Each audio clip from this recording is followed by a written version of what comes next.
Joining me now is Mukhtar Hussain, Global Chief Executive of HSBC Amanah. Mukhtar, welcome. To what extent are Islamic banking systems being dragged into this global financial crisis? Well, clearly the Islamic financial system is a component of the overall global financial universe, so by implication it is impacted. I suppose the real issue is the severity of that impact, and I think in some senses the Islamic financial system has been fortunate in that its exposure to two of the main categories of risk, particularly subprime mortgages, and the geographies in which those risks have arisen has been limited. Secondly, in terms of the instruments that have caused that crisis to occur most deeply in terms of securitized instruments, those have been relatively modestly used in the Islamic financial services world. So the impact has been felt, but the magnitude of it hasn't been as great as elsewhere. I mean, in previous years, we've seen, for instance, the sukuk market grow at sort of 100% Sure. plus rates. Sure. I mean, just through your own experience, I mean, how much is the growth rate slowing at the moment, and how much do you expect it to slow?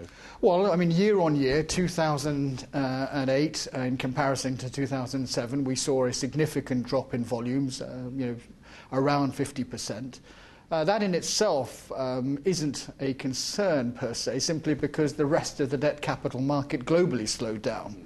I think the challenge is how do we make sure that in a declining environment, in a deleveraging environment, that sukuks continue to feature as part of the landscape, and we expect volumes hopefully to pick up in 2009 as some level of confidence resumes in both the issuer and indeed the investor market.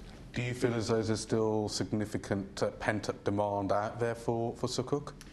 I think from the issuer side, certainly we're seeing plenty of interest, both from sovereigns and indeed from corporate issuers. I think it's a question of timing, because clearly people want to issue at the right price when there's investor receptivity. And indeed, from an investor point of view, ensuring that the structures of the sukuks are indeed Sharia compliant and offer the right risk-reward ratio in order for them to be interested in taking that product further forward. I mean, you mentioned pricing there. What sort of new issue premium will borrowers have to face up to? Well, I think it's hard to put a price on premium per se, but I think what we're really talking about is the price for liquidity in the market. And clearly, as liquidity has been a scarce commodity, those premiums have been higher than historical levels. But if the impact, the stimulation measures do work through, as we all hope that they will, and liquidity returns to that market, then the premium will normalise. Is the problem compounded by the fact that liquidity in the secondary market has always been an issue in any case? Yes. Well, I think what you've now got is an issue in the primary market as well as the historic issue in the secondary market. And as you well know, the Islamic financial services industry has always been characterised by, frankly, a lack of assets in order to deploy against the liquidity. But in the environment that we've now got, you've got a compression of both primary and secondary markets at the same time.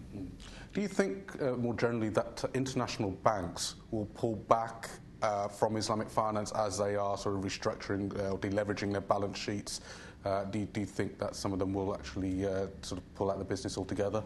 Well, talking for HSBC, that's absolutely not the case. In reality, what we're doing is continuing to invest in a business that is a decade old. HSBC Amanah has been a very successful business for HSBC, and we believe that it is the right time to invest, and we have the full commitment of our shareholders to do that. We're excited by the prospects that are opening up in both existing markets and new.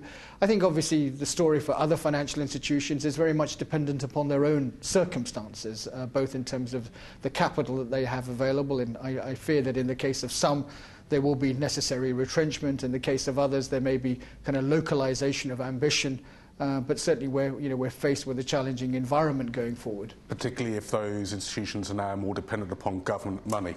Well, indeed, and I think that will obviously have an impact in terms of prioritisation of where scarce capital is going to be applied, and that may limit the number of institutions that either had an interest or were playing in this market. But let's hope that over time, those institutions are able to come back and continue to play a role, because it is extremely important to the overall industry that you have as many counterparties as possible.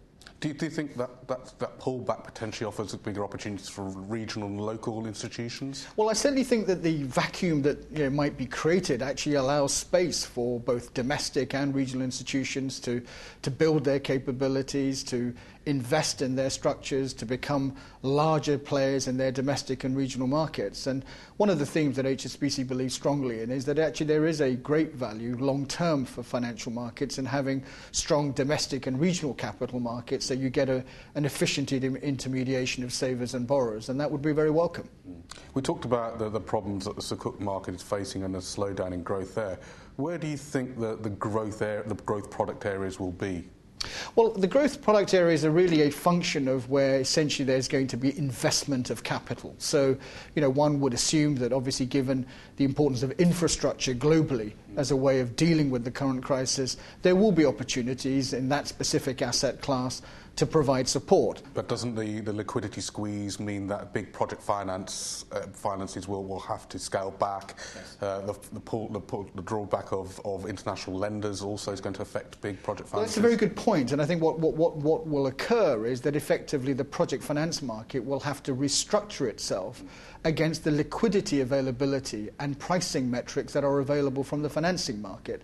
So we expect to see a shortening of tenors, we expect to see an increase of prices reflecting scarce liquidity. But effectively, this is a market that will continue and will readjust. As you say, it may be that international lenders are less visible than they have been. But for HSBC, it's been an area of strength for us for many years, and we'll continue to invest in it. Generally, I think one of the big surprises of this crisis is how quickly the GCC in the Middle East generally has been dragged into it. Yes. How big a concern is there in the region itself about what will happen over the next sort of 6 to 12 months? I think the real crisis within the Middle East is really a crisis based around liquidity and the availability of liquidity that obviously was withdrawn from particularly one or two countries in the region. And it's kind of really shown up structurally, the reliance on foreign capital, particularly if it's short-term capital. I think the region is taking a responsible attitude towards this. Hopefully what will happen is that long-term policy measures will be taken to stimulate domestic capital, to institutionalize the mechanisms through which liquidity is actually made available in domestic markets. And maybe they can also learn from the experience in Asia, where in 1997 and 1998, one of the good things to come out of a very difficult time was that capital markets were developed, and that reduced the vulnerability to short-term capital flows. And maybe that's something that the Middle East can, develop in its own right going forward. But that requires governments providing benchmark issues, selling assets to encourage development of equity capital markets. Indeed it does, and I think this is a critical point. I think that the time has come for the Middle East to take a progressive and systematic approach towards the development of domestic and regional capital markets, because historically the Middle East has always been a net contributor to the global system of capital.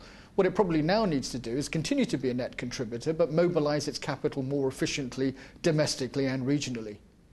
Mukhtar Hussain, thank you very much.